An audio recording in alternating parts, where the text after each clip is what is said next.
दोस्तों ये सारी कैलकुलेशन आपको समझना बहुत जरूरी है, तभी आप शेयर मार्केट में प्रॉफिटेबल होंगे।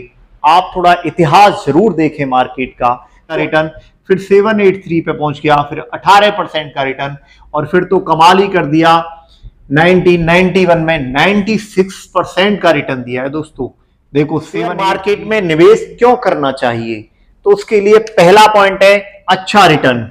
यकीनन इसमें अच्छे रिटर्न मिलने के ज्यादा चांस होते हैं अगर लंबे टाइम में आप। दोस्त बता रहा था मैं भाई रिलायंस के शेयरों में लगाता हूं, मेरा हर 1.5 साल में डबल पैसा हो जाता है। तो मैं समझता था पता नहीं कौन सा सट्टे का काम कर रहा है, मैं नहीं यार लगाना चाहूंगा। लेकिन मुझे ये उस टाइम पे पता नहीं था, और मुझे ये बाद में 15 के बाद में पता चला कि मार्केट तो बहुत। दोस्तों मैं Biresh, YouTube channel Biru finance पे आपका स्वागत करता हूं। दोस्तों मैं आज बात करूंगा शेयर मार्केट, जो एक ऐसा क्षेत्र है जहां पर निवेश करके आप अपने पैसे को कई गुना बढ़ा सकते हैं। लेकिन दोस्तों ये इतना भी आसान नहीं है, यहां भी कुछ रिस्क फैक्टर बनते हैं, उन पे आज मैं बात करूंगा। और शेयर मार्केट में आप नए हैं और आपको निवेश करना है, तो निवेश करने से पहले कुछ एक बातें आपको जान लेना बहुत ही जरूरी है। बात करेंगे शेयर मार्केट क्या होता है, शेयर मार्केट में निवेश क्यों करना चाहिए, शेयर मार्केट में निवेश के तरीके क्या हैं, और शेयर मार्केट में क्या रिस्क होता है। इन सारी चीजों पे आज मैं बात करूंगा। शेयर मार्केट क्या है, पहला टॉपिक। शेयर मार्केट वह जगह है जहां पर आप शेयरों को खरीदते या बेचते हैं। दूसरा, शेयर मार्केट में आप शेयर खरीद के उस कंपनी के मालिक भी बन जाते हैं, जो भी हिस्सा आप लेते हैं उसके आप हिस्सेदार बनते हैं।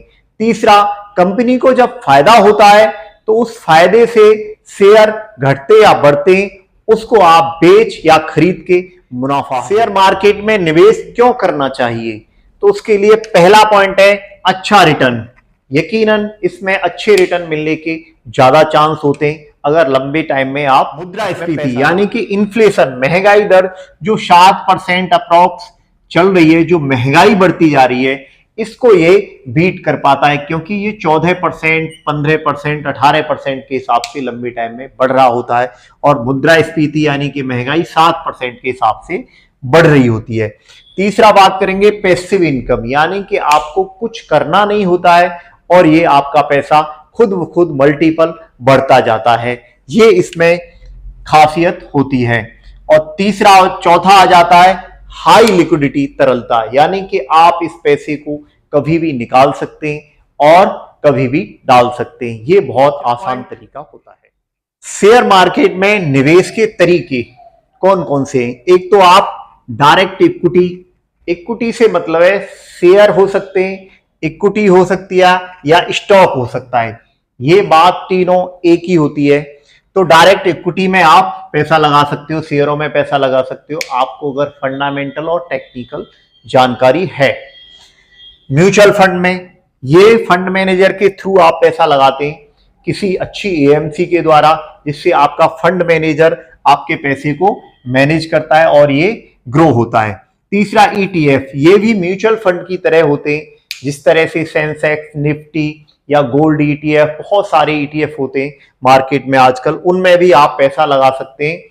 और उनका मैं एक बढ़िया सा उदाहरण भी बाद में पेश करूंगा कि इस तरह से पैसा लगाने से और 20 या 50 सालों में किस तरह से हमारा रिटर्न ऊपर या नीचे हुआ, उससे आपको ये मार्केट का हवा है ये निकल जाएगा आपके दिल में से। तो लास्ट तक वीडियो को दोस्तों जरूर देखें। स्विंग ट्रेडिंग, स्विंग ट्रेडिंग ऐसा होता है, इसमें कई बार इस तरह से शेयर जा रहा होता है, तो इसमें क्या होता है, ये स्विंग को हमें पकड़ना होता है, तो इसके लिए थोड़ा सा एक्सपर्टीज ज्यादा होनी चाहिए, तो आप इसको अवॉइड कर सकते हो जब तक आपको अच्छी नॉलेज नहीं है। और बाकी लंबे टाइम के लिए आप निवेश करके इसमें फायदा ले। शेयर मार्केट में निवेश करने से पहले कुछ चीजें आपको बहुत जरूरी हैं। आप बात करते हैं शोध करें, यानी कि आप थोड़ा सा जानकारी हासिल करें इस तरह से कि कौन सी कंपनी बढ़िया काम कर रही है, क्या चल रहा है दुनिया में, तो आप बड़े नॉर्मल तरीके से आप शेयरों को ढूंढने लगेंगे, धीरे धीरे फंडामेंटल का थोड़ा सा नॉलेज बढ़ाएं और टेक्निकल का बढ़ाएं, तो आप अगर शेयर को भी खरीदते हैं तो आप आसानी से शेयर को खरीद सकते हैं। जैसे कि सोचो आप एशियन पेंट, मैं किसी को रिकमेंड नहीं कर रहा हूं, पर हमारे घर में एशियन पेंट हो रहा है, पेंटों की कंपनी में ले सकते हो। मैंने क्या खरीद रखा है, मारुति की गाड़ी है, किसकी गाड़ी है, उस तरह से बुलेट खरीद रखी है, बुलेट के शेयर है। बैंकों में कौन सा बैंक अच्छा है, इस तरह से आप थोड़ा सा दिमाग को खुला रखें और उस तरह से आपको शेयर ढूंढने में मदद मिलती है। शोध करते रहें।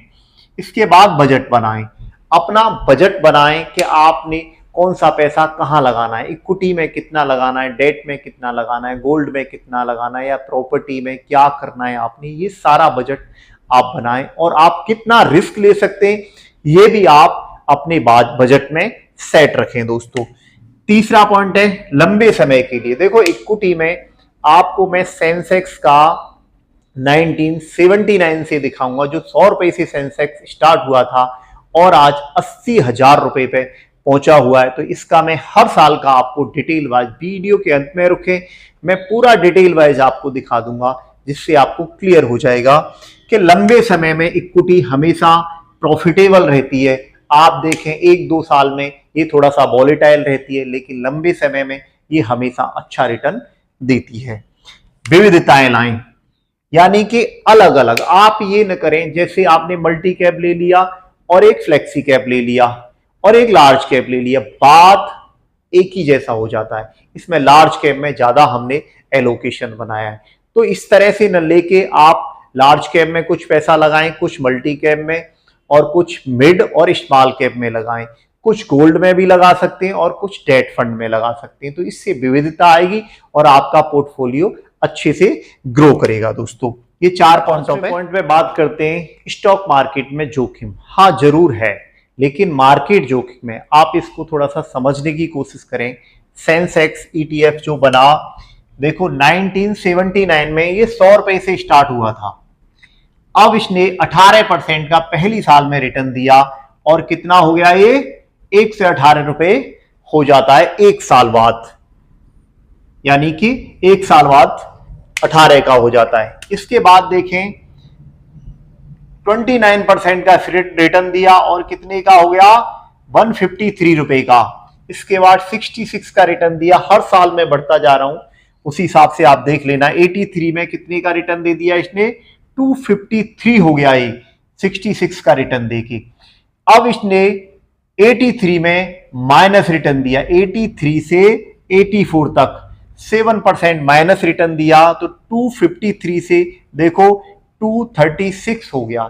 इस तरह से आप कभी भी निवेश करते हैं तो थोड़ा बहुत मार्केट डाउन हो जाती है, तो उससे घबराने की जरूरत। माइनस रिटर्न लिया है और इसके बाद 7% का अगली साल रिटर्न दिया और उससे अगली साल 85 में 101% का रिटर्न दिया है दोस्तों। 101 का रिटर्न देके इसकी कीमत 549 हो गई 1986 में। तो इसने अच्छे रिटर्न, ये 2 अच्छे रिटर्न दिए इस माइनस रिटर्न के बाद। अब देखें 1987 में देखो 542 था और इसने माइनस रिटर्न दिया, मैं 42 से देखो 439 आ गया, कम हो गया। उसके बाद इसने 50% का रिटर्न दिया और देखो सेंसेक्स 699 पे पहुंच गया, फिर 19% का रिटर्न, फिर 783 पे पहुंच गया, फिर 18% का रिटर्न, और फिर तो कमाल ही कर दिया 1991 में 96% का रिटर्न दिया है दोस्तों। देखो 796 का रिटर्न देके देखो 1000 से 1950 पे पहुंच गया है, ये कितना अच्छा रिटर्न देके ये पहुंचा है इधर 1950 पे। फिर 30% का रिटर्न, फिर 36% का, और ये 13% का रिटर्न इससे 94 में दिया है। तो कभी कभी इसमें एक तो ये माइनस रिटर्न है, एक ये 2 माइनस रिटर्न हुए, बाकी हमेशा मार्केट ने 15 सालों में अच्छा रिटर्न दिया है। तो ये सारी कैलकुलेशन आपको समझना बहुत जरूरी है, तभी आप शेयर मार्केट में प्रॉफिटेबल होंगे। आप थोड़ा इतिहास जरूर देखें मार्केट का। तो अभी देखते हैं 94 तक तो मैंने बता दिया था, अब 95 की बात करते हैं। ये सेंसेक्स हमारा जो 100 रुपए का सेंसेक्स था 1979 में, वो कितने का हो गया, 3932 का। अब इसने इधर माइनस 20% का रिटर्न दिया, माइनस पे मैं राउंड लगाऊंगा, -20% का रिटर्न दिया इसने। और इसके बाद ये कितने का रह गया, 3127 का, यानी कि घट के। इसके बाद 4% का इसने फिर रिटर्न दिया और ये बढ़ के 3260 पे आ गया। हर साल के हिसाब से बता रहा हूं, आप साल को देखते रहें। फिर 13% का रिटर्न दिया और फिर सेंसेक्स बढ़ गया। और इसके बाद इसी साल में यानी कि 98 से 99 में इसने -70% का रिटर्न दिया, यानी कि माइनस हो गया। माइनस होने से 36 से देखो 3600 पे आ गया, ये कम हो गई इसकी वैल्यू।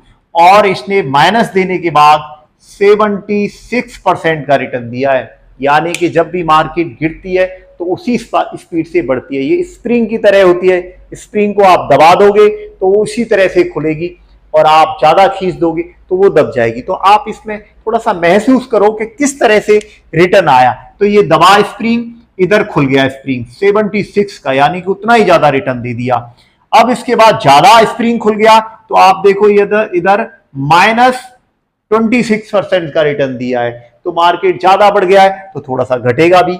अब इसके बाद ये ज्यादा बढ़ा हुआ था, ज्यादा खींचा हुआ था, तो ये एक और -18% का रिटर्न देके कहां आ गया, सेंसेक्स देखो 3955 पे, जो कि 3955 कहां था, 95 में। यानी कि इन 6 सालों में सेंसेक्स इधर का इधर ही रहा। अब आगे की जर्नी देखें, 2008 तक जो क्रैश आया था उस तब तक कितनी बड़ी जर्नी इसने तय की। अब देखो इधर की 2000 और 2001 में पूरी तरह से मार्केट गिरा है, दोनों 26%, 28%। इस टाइम पे अगर कोई पैसा लगाएगा तो 2 साल में भाई वो हाथ जोड़ जाएगा मार्केट से कि मार्केट भाई बड़ा रिस्की है। लेकिन आप आगे की जर्नी दो, क्योंकि लॉन्ग टर्म की बात करते हैं हम। तो लॉन्ग टर्म में देखें 2002 में आप देखें 3246 का सेंसेक्स था, 4% का इसने फिर रिटर्न दिया। इसके बाद थोड़ा संभला और रिटर्न दिया, और उससे अगली साल 74% का रिटर्न दिया, और उससे अगली साल फिर 13% का रिटर्न मारा, फिर 41% का रिटर्न मारा, फिर 48% का रिटर्न मारा, और फिर 76% का। दोस्तों देख रहे हो ना आप, ये 3246 यानी 3246 से ये 46 का रिटर्न लेके 20,300 पे मार्केट पहुंच गया। उस टाइम पे मेरा एक दोस्त था, तब तक मैं शेयर मार्केट में काम नहीं करता था, मेरा भी 10-12 साल का एक्सपीरियंस है। तब उस टाइम पे मेरा दोस्त बता रहा था, मैं भाई रिलायंस के शेयरों में लगाता हूं, मेरा हर 1.5 साल में डबल पैसा हो जाता है। तो मैं समझता था पता नहीं कौन सा सट्टे का काम कर रहा है, मैं नहीं यार लगाना चाहूंगा। लेकिन मुझे ये उस टाइम पे पता नहीं था, और मुझे ये बाद में 15 के बाद में पता चला कि मार्केट तो बहुत बड़ी चीज है दोस्तों। तो इस चीज को समझो। तो ये 20,000 पे पहुंच गया। अब देखें, अब इसने लगातार 4, 47, 13, 41 और 48, 46 लगातार इतना बड़ा रिटर्न दिया है। तो भाई समझ जाओ मार्केट खिंच रही है, फुल जोरों पे है। तो उसके बाद इसने 51% का रिटर्न दिया, यानी कि इसको सीधा था आधा कर दिया। और आप देखो कितना बड़ा क्रैश हुआ। उस टाइम पे लोगों ने बहुत पैसे लगा रखे थे मार्केट में, कईयों ने तो गोल्ड बेच के, कईयों ने कुछ करके पैसे लगाए थे, और उनका पैसा सीधा सा क्या हो गया, आधा हो गया। इस टाइम पे लोगों ने, कईयों ने सुसाइड कर लिया और मार्केट से हाथ जोड़ के वो अलग बैठ गए। तो आप इसी चीज को समझें। फिर उसी साल 77% का रिटर्न दिया, 51 का रिटर्न कटा, लेकिन 77% का रिटर्न दिया दोस्तों। और सेंसेक्स कहां पहुंच गया, 17,558 पे पहुंच गया। और आज की बात करें, वीडियो बहुत लंबी हो जाएगी, मैं और सालों की बताऊं। इसी तरह से सेंसेक्स घटता और बढ़ता है, ऐसे ही निफ्टी घटती बढ़ती है। तो आज की बात करूं तो दोस्तों 80,000 रुपए से ऊपर है सेंसेक्स, 80,000 से ऊपर है। तो आप देखिए सेंसेक्स की पावर, ये भी ईटीएफ है, इसमें आप पैसा लगा के पैसा बना सकते हैं। 80,000 रुपए का जो चीज हो गई, जो 100 रुपए से स्टार्ट हुई थी, आप देखें किस तरह से बढ़ के पहुंची। यानी कि 2 में भी आप देखें, 2 में 3,246 रुपए की थी, वो भी 80,000 की होगी। तो भाई मार्केट की पावर तो होती है दोस्तों। इसके बाद निष्कर्ष की बात करते हैं। शेयर मार्केट में पैसा लगाना बहुत अच्छा है, लेकिन दोस्तों ये थोड़ा सा जोखिम के अधीन है। जिस तरह से मार्केट अप एंड डाउन करती है, तो आप अपने किसी एडवाइजर से सलाह लें या आप खुद से फंडामेंटल और टेक्निकल अच्छे से समझने के बाद तभी शेयरों में निवेश करें। अदरवाइज आप म्यूचुअल फंड या ETF में पैसा लगाएं, गोल्ड में पैसा लगाएं, डेट में पैसा लगाएं और हमेशा हेल्दी और वेल्दी रहें।